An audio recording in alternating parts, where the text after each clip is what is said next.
This is the characteristics of a leader, right? He makes those who are under him feel dignified. وَشَاوِرْهُمْ فِي الْأَمْرِ فَإِذَا عَزَمْتَ فَتَوَكَّلْ عَلَى اللَّهِ. When you make a decision, place your trust in Allah, because your decision is not the key to success. It is Allah that is the key to success. إِنَّ اللَّهَ يُحِبُّ الْمُتَوَكِّلِينَ اللَّهُمَّ اجْعَلْنَا مِنَ الْمُتَوَكِّلِينَ. May Allah make us from those who place our trust in Allah Azza wa Jal. May Allah not allow our hearts to become hard. May Allah Azza wa Jal make us a people sincerely of dhikr to Allah. May Allah grant us the gift of better company than ourselves that keeps our ego in check. May Allah give us the ability to give advice to those around us. The people of La ilaha illallah, the people who share this wonderful kalima with us, are more beloved to us and closer to us than even the bond of blood. La ilaha illallah brings us closer than the bond of blood. And may Allah Azza wa Jal make us share that love and affection and unity with the other Muslim and show them that sincerity from the bottom of our heart. May Allah Azza wa Jal penetrate good advice into the hearts of those who need it. May Allah Azza wa Jal make us capable of taking advice and taking the best of it and not allowing the advice to become a means by which our egos are inflated. May Allah Azza wa Jal keep us humble before Him. Forgive our shortcomings that have occurred in the past. May Allah subhanahu wa ta'ala from here on out make us of those whose hearts are perpetually being cleansed. And finally, I ask Allah Azza wa Jal to accept all of our gatherings, including this one, and to accept, all of the good deeds and the acts of worship we do for Him, with all of their shortcomings and all of the flaws, even in our salah and our wudu and our dua, all of the shortcomings aside. May Allah accept whatever patchwork we do. May Allah just overlook all the shortcomings and accept from all of us. رَبَّنَا تَقَبَّلْ مِنَّا إِنَّكَ أَنْتَ السَّمِيعُ الْعَلِيمُ وَتُبْ عَلَيْنَا يَا مَوْلَانَا إِنَّكَ أَنْتَ التَّوَّابُ الرَّحِيمُ وصلى الله تعالى على خير خلقه محمد وعلى آله وصحبه أجمعين والسلام عليكم ورحمة الله وبركاته. جزاكم الله خيرا for listening.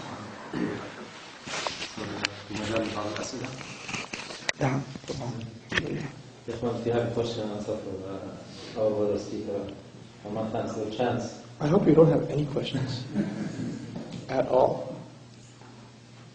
Good. None on the sister side, right?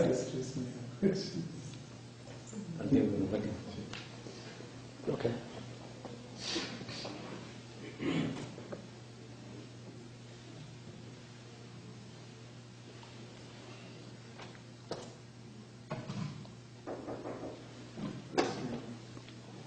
Usually that means a question.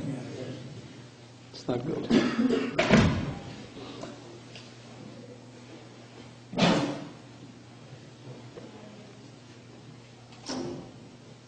So, yeah, I have a question. Sure. Yeah. I said just when you said we have to do what we do, but we are not responsible for the result, because as a result go to the God and He's responsible. I'm just wondering, do we have to choose the right thing or the right way, basically, to make the best way to get the result? But if you don't get it, that's okay. Right. That's exactly right. People that are confused, they think it's okay, I do that, he's not choosing the right. No, you have to choose the best course. You choose the best course, you apply yourself to your best, and then place your trust in Allah. Right? This is what we learned from the legacy of the prophets. They applied themselves to the nth degree and then rely on Allah. There are two extremes. One extreme is, I'm going to make all the efforts and all the results are in my hands.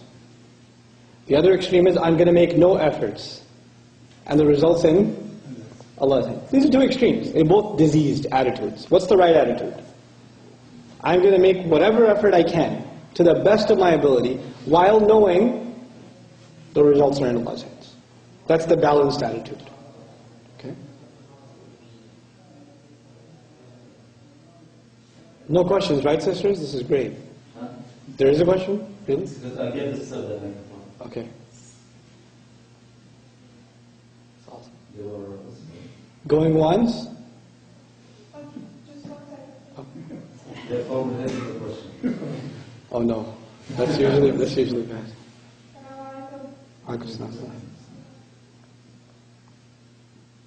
Go ahead, sister. We have a question. We were wondering if you want to give advice to somebody or give them a reminder, how can you remind them without coming off as like, oh, I'm more intelligent? I thought that's what I just did, but okay.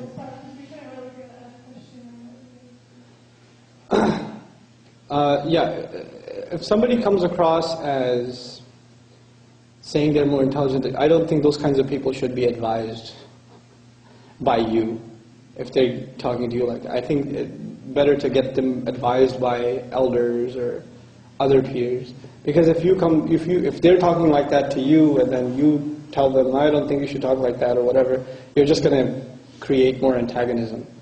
Sometimes it's good to get a third party to maybe in a subtle and careful way throw it in. And the other thing is, this is what I learned, sometimes this wisdom you learn from elder Muslims. There's this personal story. There's a brother in a masjid. I know. Most of my best friends are really old people. So they're in their 70s and 80s and such. Right? This is a really old gentleman. And we used to meet at the masjid every day and stuff. And there was a fight in the masjid. It was a nasty fight. You know what? You seen one of those? They're pretty ugly. Okay?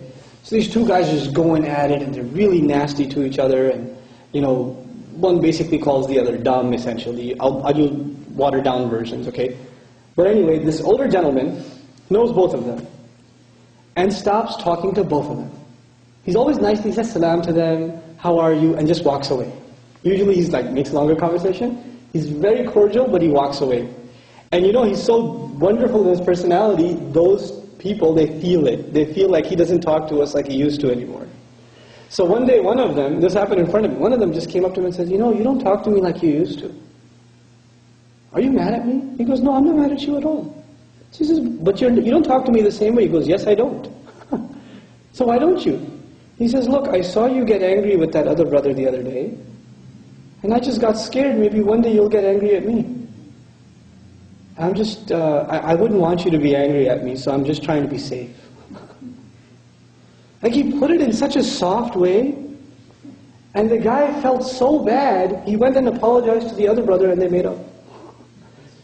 Right? That's the wisdom of an elder, they know how to approach things. And this sometimes, it's our demeanor towards people. You can show some people, you can show someone that that they've hurt your feelings, without actually saying it. You can show it with sort of a distant demeanor. And you can, and people, if people use hurtful words towards you, my advice is to distance yourself from them. In a respectful way, though, still. We don't cut relations in Islam. We don't do that. We don't cut ourselves off from people. But it's a healthy thing to distance yourself from someone who uses abusive language towards you. That's a healthy thing to do. And if there's any ounce of good in them, they will feel it. Right? And they'll come to you and say, what's happening? Why aren't you talking to me? But if there's no good in them, guess what? They'll say, good for them, good for me. I don't want to talk to you anyway. So that's probably good for both of you. Right? But distancing yourself is probably my best advice. Inshallah ta'ala. It's a silent kind of advice in such cases. Wallahu ta'ala. That's it? We're all done? Alhamdulillah. I think we're all done. Subhanakallahumma wa bihamdik, nashhadu an la ilaha illa anta, nastaghfiruka wa natubu ilayk. Assalamu alaikum wa rahmatullahi wa barakatuh.